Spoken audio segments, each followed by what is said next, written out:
of being.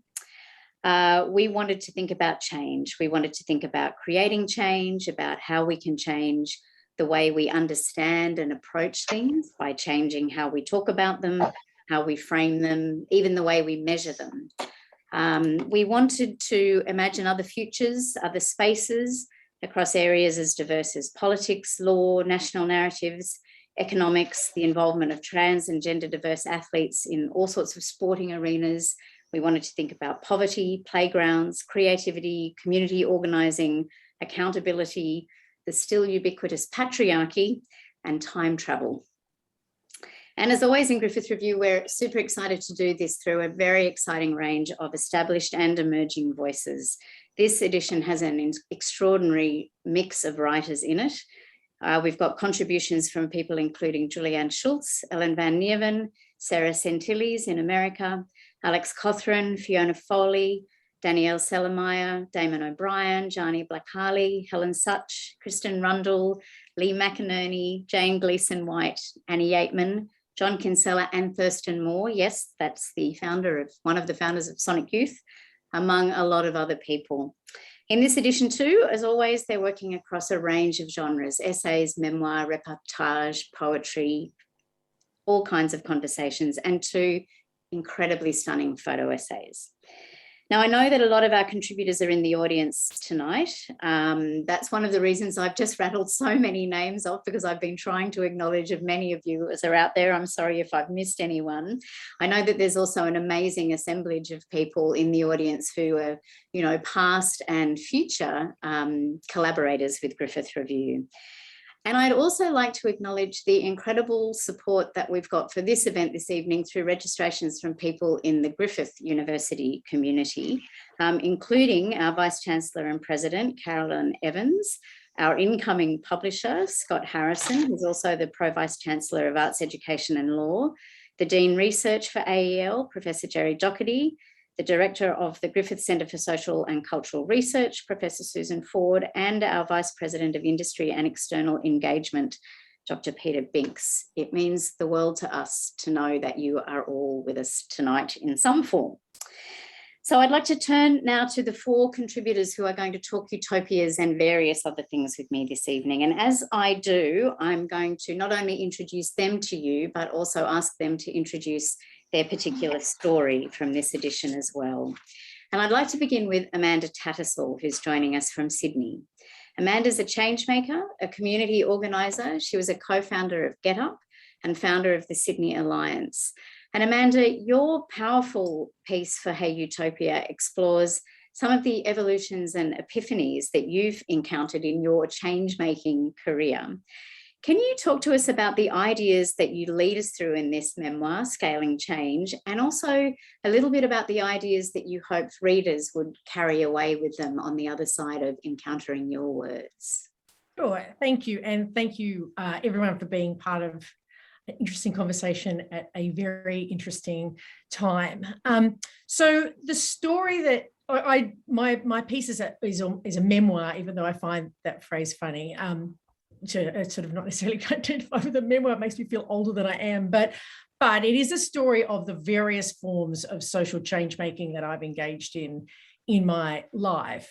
But, you know, to riff off, you know, my fellow panelist, Julian, the piece tries to focus more on the intention that I've brought into the work, the change making that I've done, than simply like list off the different types of change making that has occurred. And the biggest intention that I bring to the table, and this is my first big piece of public writing about this element of my story, is that I have bipolar disorder. And in the piece of writing, I talk a lot about making change, but also having lived with a mental illness that both illuminates and makes difficult life as a change maker. And so it's that the sort of private life, public life dynamic that appears in the story. In terms of the themes that you identify, they're about sort of the difficulties of navigating time and place, of going small and moving big, and moving fast and moving slow. And they really are central to this moment that we're in, right? You know, you receive an IPCC report that things are looking tricky for the climate, we sit in the middle of a plague, we kind of want some big change in this moment, right? Things really dramatically need to change in this moment. But the argument and the story that I explore is the importance of holding those ideas of bigness with a sense of smallness and intimacy, and the need for us to be true to relationships with each other and to dignify those relationships. And if that isn't done in the process of reaching for something big, then we aren't reaching for much at all. Thank you, Amanda. And I wanted to now to Hugh Possingham, who is Professor of Mathematics and Conservation Science at the University of Queensland and also Queensland's Chief Scientist.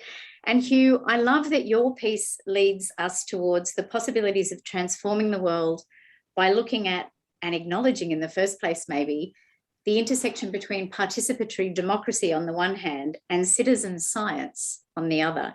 Can you tell us where we are with your contribution to Hey Utopia, which is called Power to the People? Yeah, thanks, Ashley. Thanks a lot. And I suppose my feeling about Utopia broadly is it's all about equity.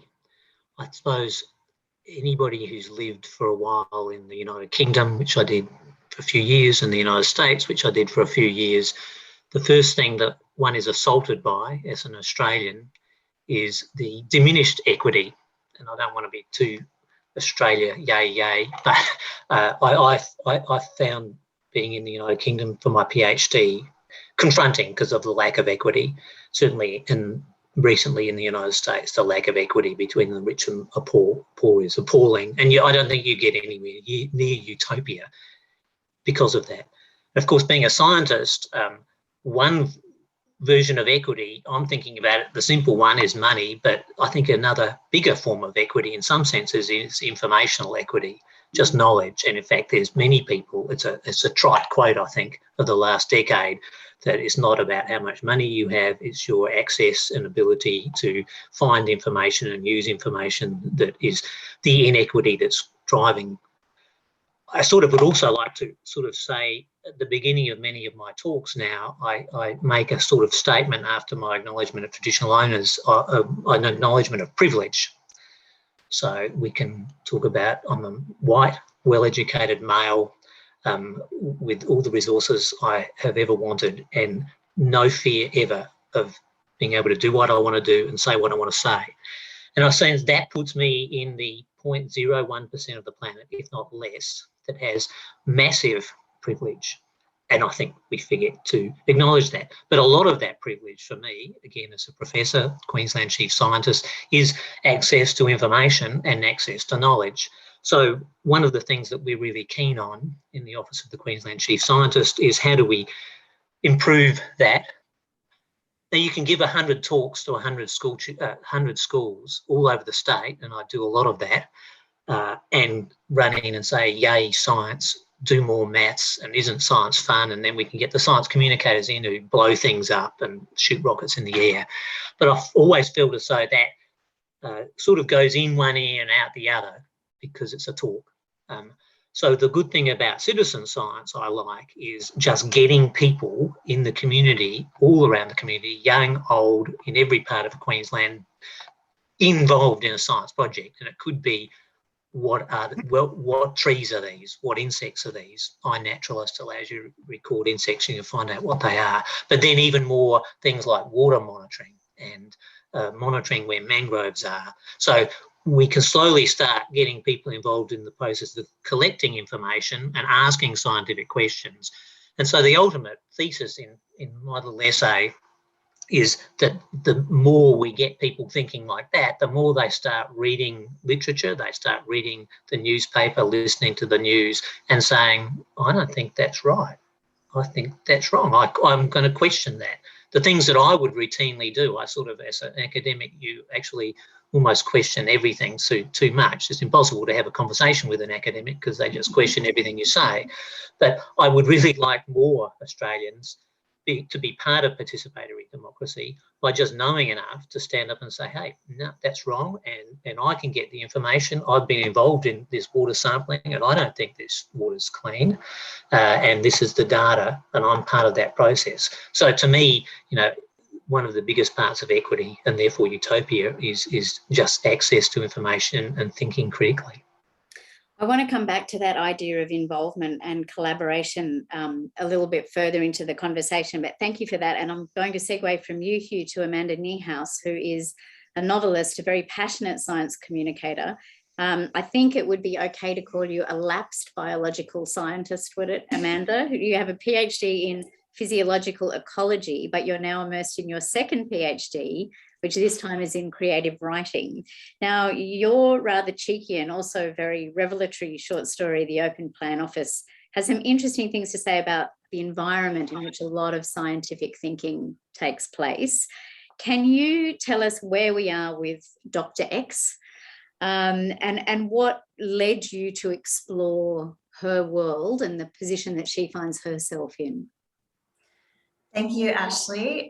Yeah, so for me, this story really came from many years as a young academic in the sciences, where I just watched so many bright PhD students and postdocs disappear into the ether. There was nothing for them to grasp onto, and I'm still seeing this. And even now that I've moved, and well, maybe even more now that I've moved over to the arts, there are countless art workers who just try to do their work grant to grant, soft money to soft money. And to me, that's that kind of social stress, the lack of job security, the always trying to figure out what comes next doesn't give you the space to really be creative or really expand thinking.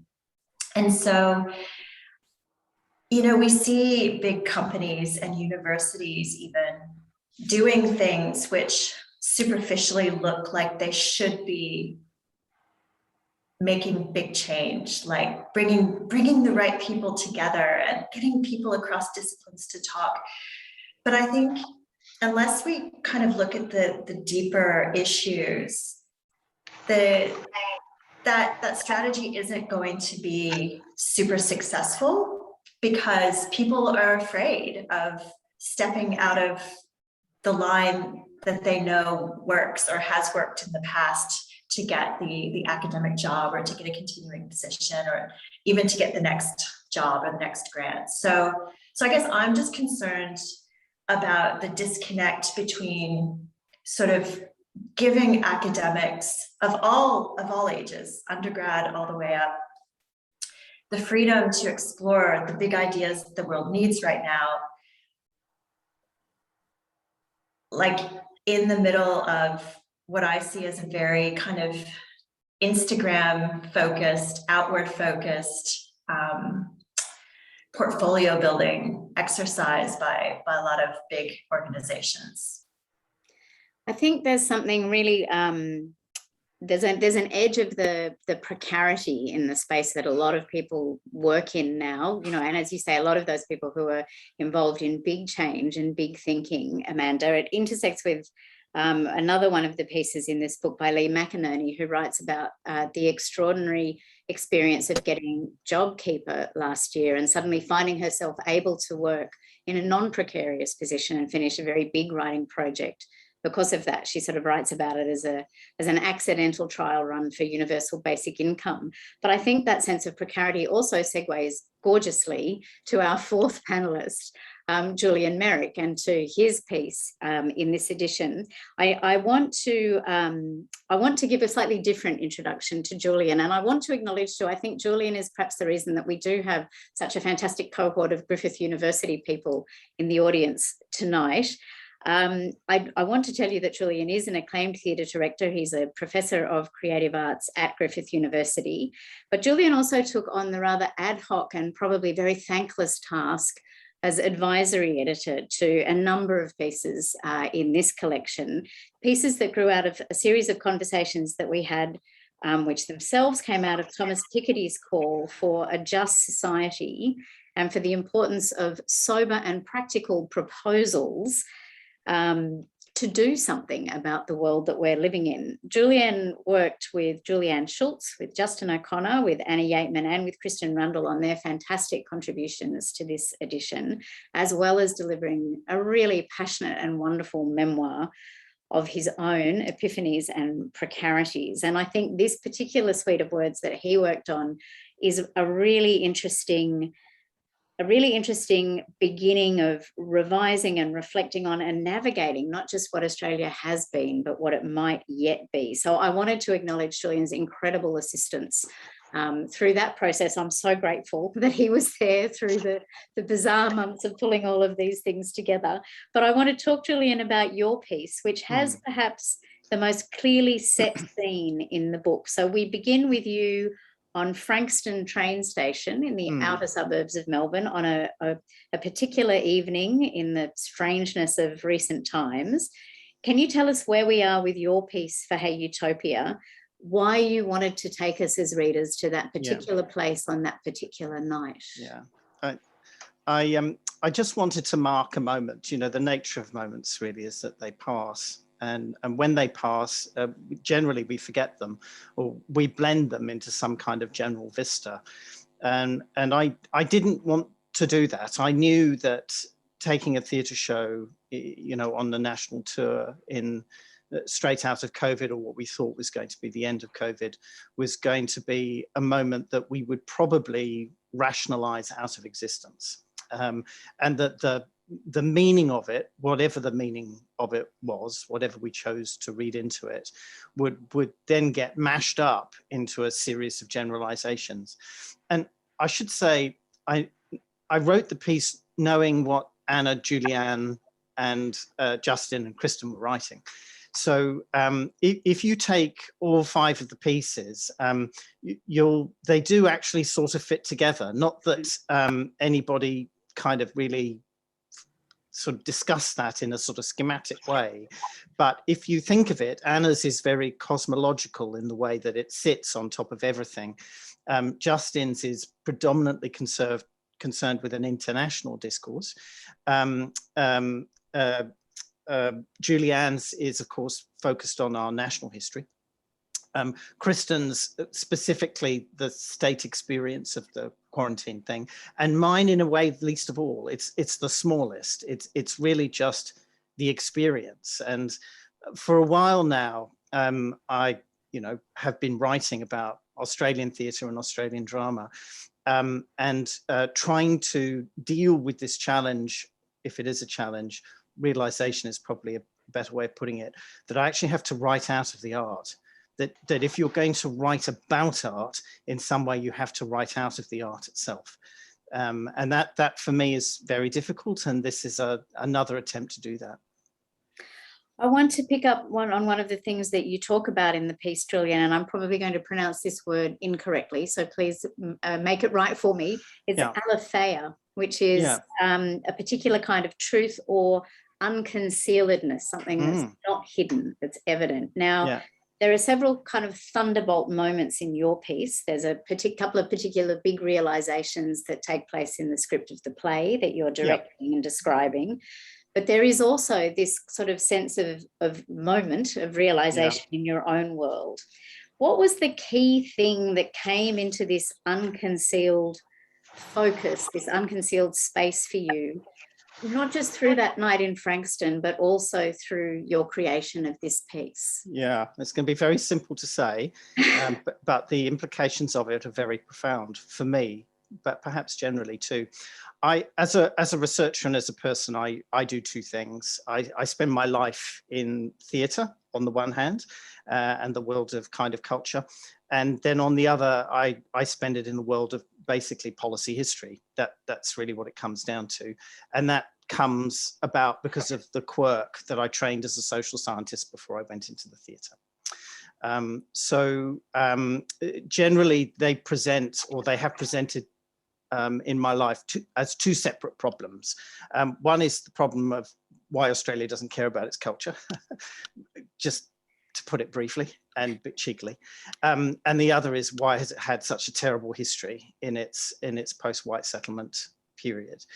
And I suppose the moment that I'm trying to mark in the essay, and it really is no more than marking it, is when I realized they're the same problem, that they actually fit together. That if you want to understand our Australia's culture and the journey of that culture and the struggle of that culture, and particularly the coldness towards all forms of art and culture during the current lockdown period, then you have to understand the history, and the history of the post-white settlement period and vice versa. And I had never, seems silly now just saying it, but I had never in 25 years of, living in those two worlds, I'd never put them together. That sense of truths that are not hidden, things that are evident. Amanda Tattersall, that really resonated with me in terms of one particular section in your piece, where you describe your involvement in the 2003 protests against the invasion of Iraq, which I think is probably a moment that many people remember. You write that those protests mobilised more than 250,000 people, was the largest single rally in Australia's history, part of this enormous global weekend of marches that saw in excess of 10 million people around the world march. The largest set of coordinated demonstrations ever held in human history, and still the war went ahead. And you've got this lovely line, awful line, where you say, gathering all those like minds together wasn't enough. Now, thinking about that, particularly in this week with the latest IPCC report coming out, it's a shocking, urgent, big red flashing letters, which is also horrifically unsurprising in what it says is going on. We know this, we have known this for a long time.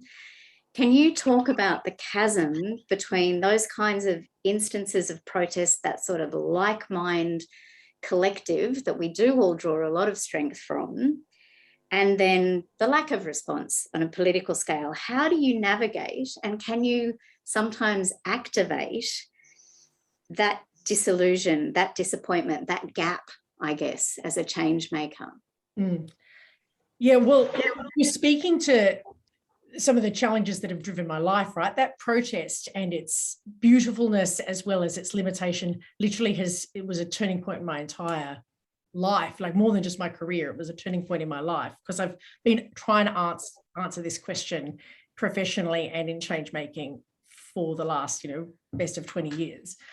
I think that part of it is about, it's interesting, right? Like Julian said, that moment in the protests, and I'm sure that many of the people on this Zoom call were at those protests, it was a moment, right? It was an experience, and it was a quintessential experience. And like Julian's experience with the play down in Melbourne, it was definitive and interesting for me, but it was interesting because of its like-mindedness. In the book, I also, and that's in some ways you could say that the work of Get Up is, which I'm very proud to be associated with and to have helped create, is the definitive like-mindedness gathering machine, right? It brings us together. We send our little emails, and we activate in person as well, rapid, fast action. I remember around refugee rights, and when the Syrian refugees were moving across to Greece, and that little boy drowned on the beach. Within 5 days, 15,000 people were protesting in Sydney because of that capacity to draw like minds together. But in the book, I talk about community organising, which is a different form of engagement. And, to use the word utopia, I actually talk about that experience as a form of grounded utopia, and not a nowhere utopia, like a momentary here utopia, where there's an interaction across difference. And I think that, when I read that IPCC report and I think of what needs to happen around climate change, to me, we need more of that reciprocity and deep understanding across difference that a grounded utopia provides, where we're not trying to match each other, we're not sitting in each other's bubble, or we're not seeing someone different and yelling at them because they're different, which is, I think, that is sort of the mode that we are used to on Twitter, but rather we are attuned to be able to explore why someone comes to that position and to understand the journey that brought people to their different experiences, to bring a sort of deep it's even more than empathy, right? It's like a sort of a full, take the time for full understanding. And that's where it becomes complicated in the sort of fast and slow and big and small, because these forms of change making operate in different time zones, right?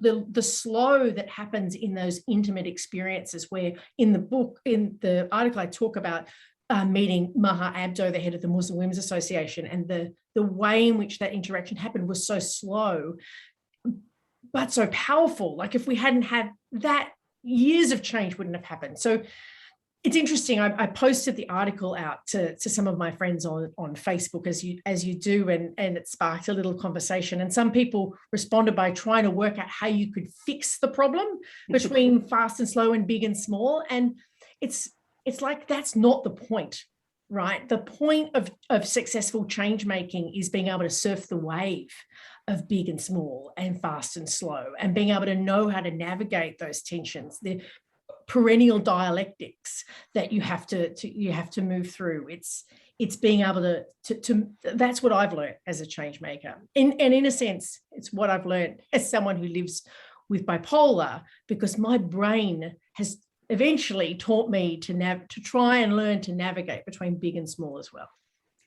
It's that necessity for accommodating the complexity and the nuance, isn't it? Which I guess often gets a little bit lost. And particularly, as you say, with some of the modes of communication that we do tend to fall back on more regularly these days. Hugh, I wanted to come back to your comments around information equity in particular. There's a particular conversation, I thought, between your piece in this edition and Helen Such's, which explores different ways that we measure poverty and how the way we think about it and what we do about it can change if we're measuring it in a different way. And this seemed to speak to me in terms of your call for more people to be involved with gathering information and with interacting with information in their own way, preferably in a citizen science space. But I wonder, does it also speak to the ways that we navigate information more broadly, perhaps around climate, perhaps around COVID, and your sense of whether the inequity of access to information has changed across the past year or so, whether the chasms are being narrowed or whether they're being broadened?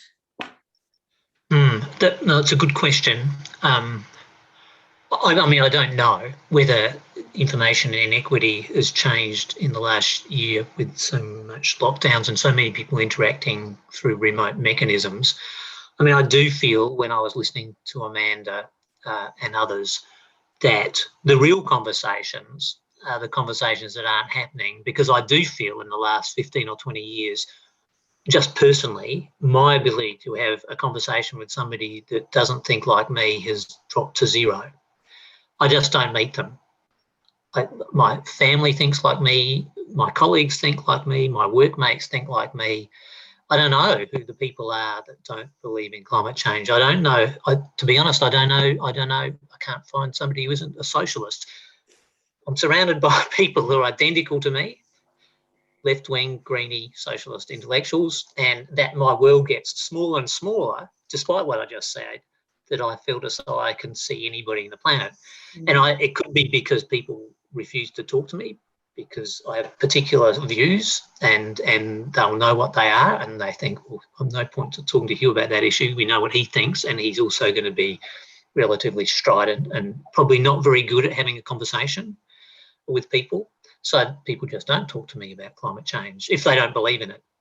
Literally, I can't remember having a conversation with somebody who doesn't believe in climate change and the urgency that every single state and country should be acting faster. I haven't met that person in the last 10 years. So that's not good. Whether we know more about, have more information or less information, or I do feel as though, and I think this is another defining feature of the last 10 years, everybody's world has shrunk while everybody's access to information has grown globally. And so that's weird, isn't it? It doesn't make any sense. We can get more information than ever before, but we seem to have a narrower perspective on the world. And I don't, if somebody smart can explain that to me, that'd be wonderful.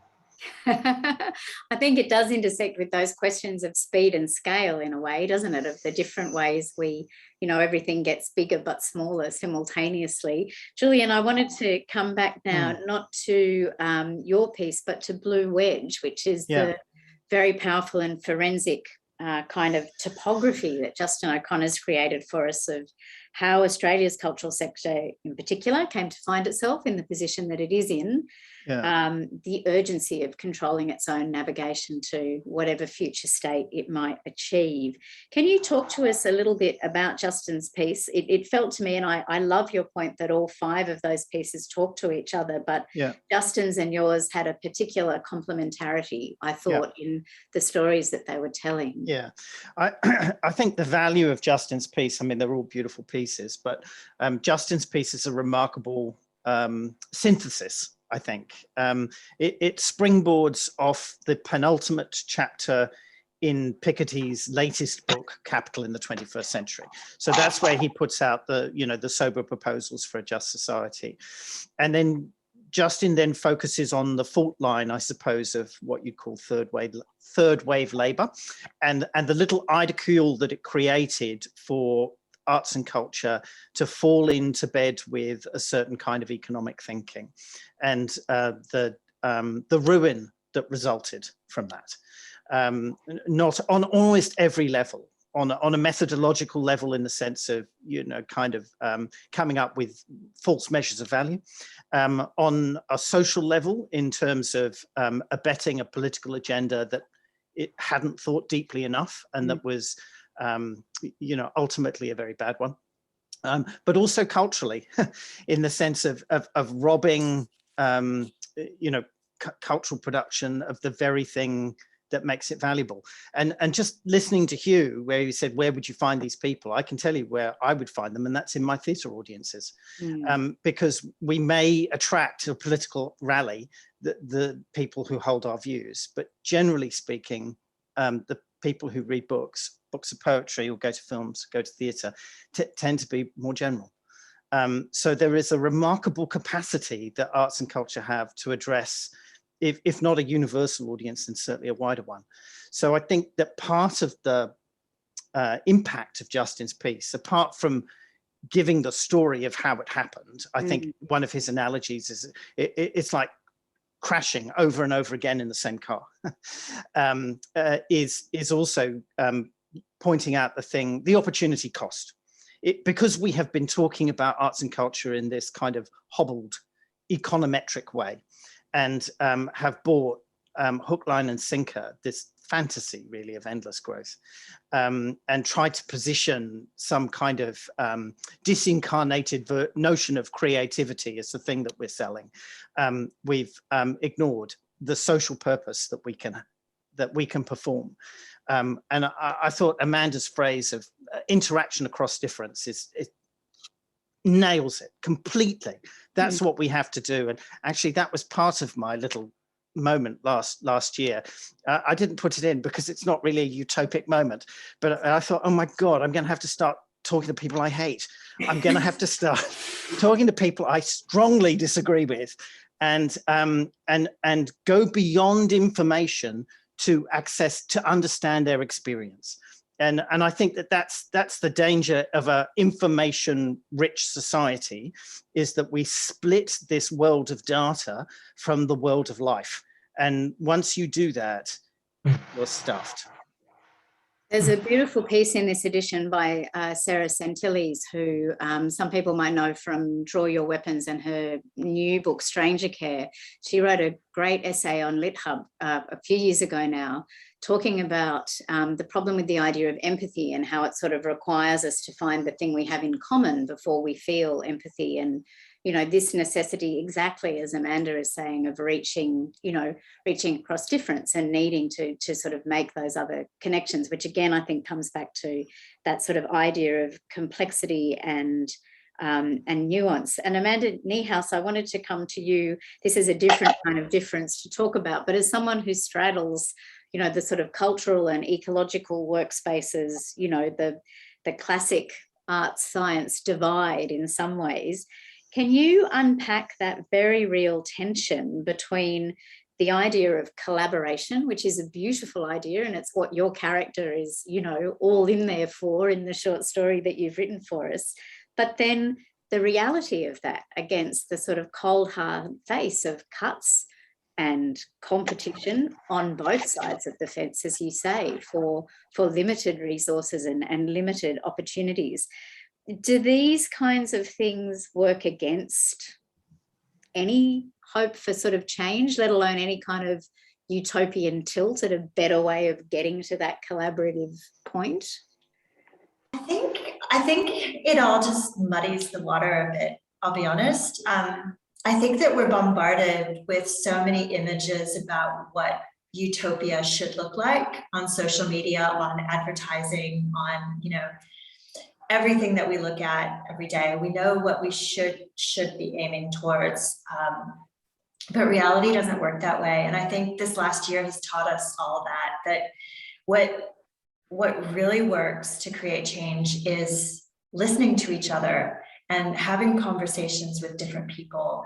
And I'll be honest, I even though I've moved into creative writing, I still love science. It's still like the heart of, you know, joy in my world is science. But I found that doing science as a scientist, much like I think Dr. X feels in the story, doing science as a scientist, I was too isolated from the outside world. Even if I drew those connections on my grants or in the conclusions of my research papers or in my talks.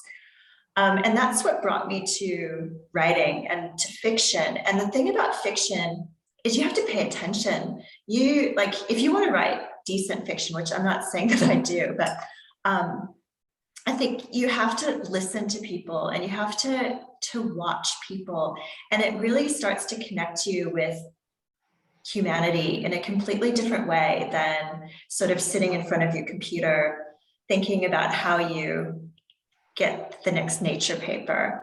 And the other thing about fiction too is that we all know we're not going to make any money out of it unless we're like that, you know, 0.1% of people in the world, in Australia in particular. So it's kind of just putting it out there with your open heart and all the hope you have. And I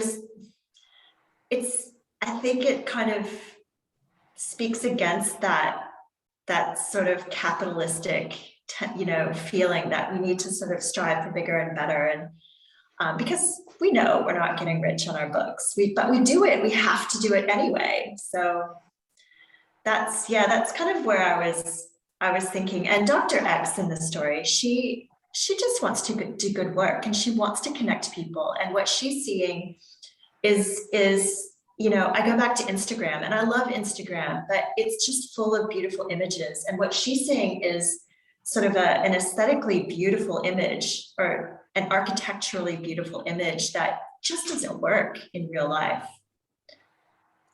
Thank you. I want to go from that sort of sense of the possibility of those connections. And I, as a card-carrying novelist, particularly love your observation of the work that fiction can do. But I want to stay with this idea of the importance of collaboration. It really resonates in a lot of the pieces in this book. In Annie Yateman's piece, which Julian mentioned earlier, in a piece by Irene Caselli, which explores the idea of collaborating with children to invite them to, design their own spaces, which turns out to be better for all of us.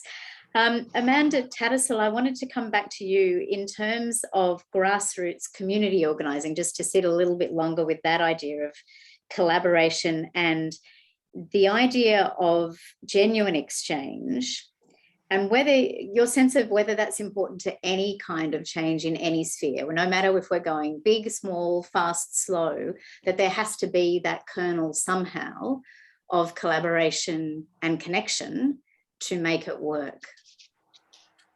Of course, I would think that. That's been what I've been doing my whole life. Of course, I think that. I think it in two ways. I think of it as a collaboration and a listening and an exchange across different identities, right? So if you're white and privileged, your job is to get out there and meet some other people who don't look like you and exchange and learn, right? Like there's so much energy in those exchanges. And that was the joy that I talked about in my work at the Sydney Alliance, was just having a reason for me to be able to have those relationships, which actually is a privilege in and of itself, right? So being able to cross in and across different identities, collaborate across identities. But the second is to collaborate across different theories of change or ways of working, because there's as much elitism and snobbery and tut-tuttedness about ways of working in most of our professions as well. So Get Up and Sydney Alliance, they didn't really like each other. I talk about that in the story. I mean, but because they worked in different ways and they didn't judge each other.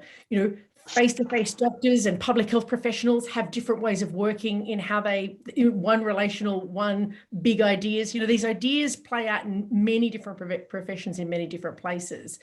And it's not about, no one has to change their stripes. None of this is an invitation for people to be different. Actually, being more true to you, who you are, makes for powerful relationships. If you start to sort of blend to grey, no one wants to know you anyway, right? We want interesting, colourful people, but we want interesting, colourful people who are interested in other people who are different to them and understanding how and why and the sort of stories that have made them different. If we could do that, the big questions that the IPCC or COVID or racism and white supremacy throw at us, or class inequality, those challenges, they would be much easier to solve because we'd be able to exchange across between who we are first.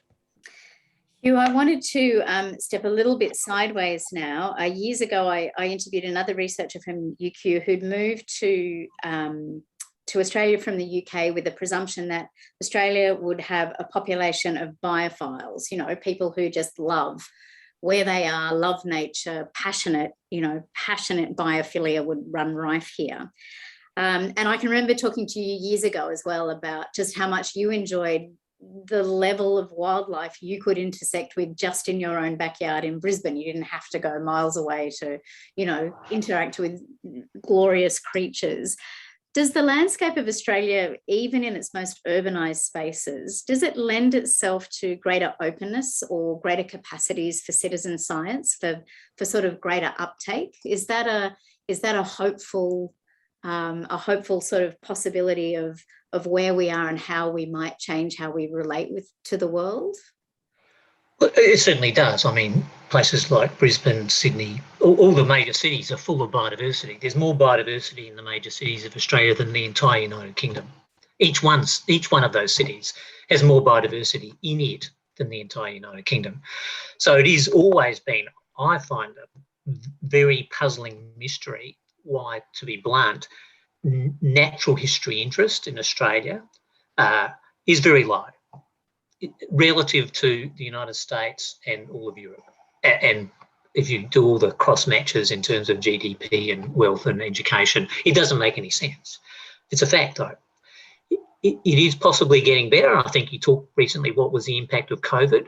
I think the impact of COVID has enabled a lot more people to connect with their local areas. These 5 kilometre, 10 kilometre shutdowns, I love it. I hate to say it. My favourite bird watching spot, I walked there this morning, is 20 minutes away. I saw a whole heap of birds and they were attacking a carpet python.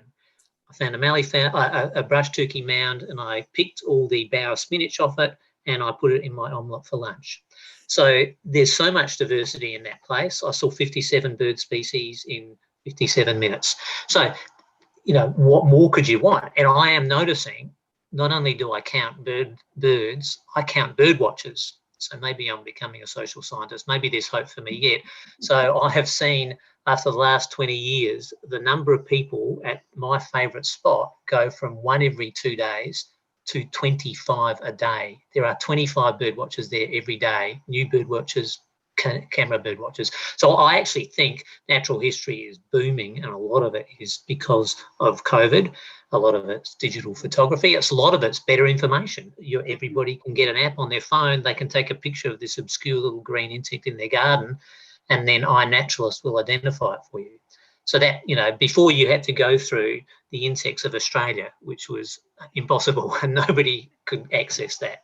So I'm very hopeful, actually, that the love of nature in Australia is rapidly growing. And I think it's a nice thing because it does cut across all the sectors. The love of nature cuts across the right wing to the left wing, all age classes, all age groups, all community types. And I think it is something that can possibly help some of the conversations that I don't get to have enough.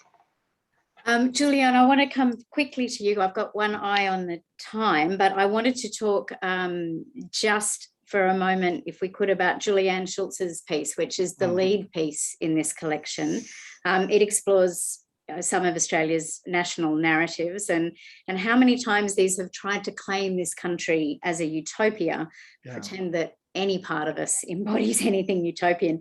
There was at one point a move to call Australia's capital, its new shiny new capital city, Utopia, which would have opened up all sorts of opportunities in terms of headlines through the following 120 years, I would argue. Can you talk to us a little bit about this piece and how it sort of sets the stage for the way into the rest of this collection? Well, it's a particular story, and it's also a sort of key, I think, to other stories, because it's about national identity.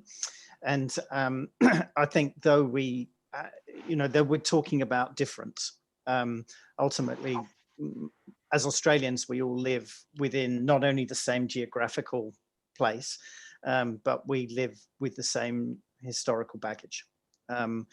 And Julianne's essay, which begins in Federation and goes through the events in which, I suppose, to put it shortly, our history as a nation gets entangled with the story of race and the superiority of the white race in various different ways, but more than that. So it's more than racism. It's a kind of defining race-based thinking that that if we're going to have any kind of future at all, we have to unpick that problem and redefine the country in a completely different way historically if we're going to access any kind of future at all. And when I was working on this piece, I have to say, I was also at the same time looking at all the plays that had been written in the same period. So I was doing a sort of pick and mix of Australian drama from the Federation period to now to COVID 2020. So I was looking at the same landscape from a dramatic point of view, and coming to kind of the same conclusions, but with Julianne, it's presented in a more lucid way, in a more condensed way. And I think it's a central story around which many of the other stories have a kind of basically a supervenient relationship. You cannot leave it out from any story that you choose to tell about Australia from this point onwards, because, as the Spanish say, not even God can change the past. I want to ask all of you very quickly, picking up on the tagline for this edition, which is imagining other ways the world could be. Just a quick question to wrap up this fantastic conversation of which particular change or other way of being would make the most profound difference to the particular area that you work in. Amanda Niehaus, can I throw that rather large but hopefully small question to you first of all? Yeah, thank you, Ashley. That is a massive question. I think, to me, the biggest change that we need to fight for is the ability to listen to others, to, as Amanda said, to seek out people who aren't like us and sit down and have conversations that we might feel uncomfortable, like move out of our comfort zone a little bit more and have uncomfortable conversations. And learn, be open to learning and listening. You, as Queensland's chief scientist and as a researcher, what's the one change you'd like to enact that would make a difference in all those spheres? I agree with Amanda. I mean, but I'm the worst person to ask that question because I have the emotional maturity of a 12-year-old. Maybe not even that. I think some of you would have 12-year-olds who's had. So I come from a world where I think, what's the problem? Solve the problem, follow me. And it's, in that narrow world, I don't spend enough time listening to people's stories. I hear people tell me facts, and then I try and sort those facts out and work out what they mean. But I don't listen to the stories, and I don't. When people tell me how they feel, I think, okay, if you're not feeling well, how can I solve the problem? So, that's part of the problem of my limited brain. I come from a family of mathematicians and engineers. So what can I say? And so I do think I would like to see different venues and formats for having some more of those conversations and making it easier for people with my limited skills to have them. Amanda Tattersall, I would have to argue that the creation of Get Up was a great change in terms of how many people felt that they could engage with or influence something that was happening in the world. Which change would make the next great change to change making itself, do you think? I don't know. I'm sure some brilliant young person will come up with some cool idea, but I do think that if every single person who held a big idea for change could also learn to practice that intimate, small relational work, then they would be in a great place. If people would learn to hold the big with the small, because I think we don't have a shortage of big agendas. I think we have an absolute lack of skill when it comes to engaging intimately with those who are different to us. And, as Gandhi said, if you want to change the world, then first change yourself. I think that mantra being brought more into the world of those who want big change would be great. Julian, last word to you from the perspective of creative industries and creative arts, and from the perspective of that just world. What's your clarion call for other ways the world could be? Yeah, well, if I could make one change, this is certainly true of my area, but I suspect it's true of all our areas. We celebrate success too much and we fear failure too much. And I'm less worried about what that happens in the short term and the distorting effect that it has on people trying something new, or reaching out to people that, are different for that reason. And if I could do it, I would get rid of every creative arts award for a decade so that we can just do the work in silence without being constantly evaluated, ranked and reviewed. I think that's become a problem in itself. And if that was to be de-emphasized, then I think some of those conversations, those more unusual conversations that need to take place, might be a little easier to have. Thank you all so much for all these thoughts and for a very generous conversation this evening. We are incredibly excited by the way this edition is travelling in the world already. We think that might be particularly thanks to its absolutely brilliant infrared cover by the Melbourne-based artist Kate Ballas. Thanks as always to Avid Reader for having us however they can manage to have us. We're very grateful. And thanks again to all of you for fitting us into your Thursday evening. I want to make some special mention of the 4 contributors to this edition who are affiliated with Griffith University: Julian Merrick, who I've already introduced you to, Fiona Foley, Pat Hoffey and Julianne Schultz, who I'm sure you will all know as the founding editor and publisher of Griffith Review.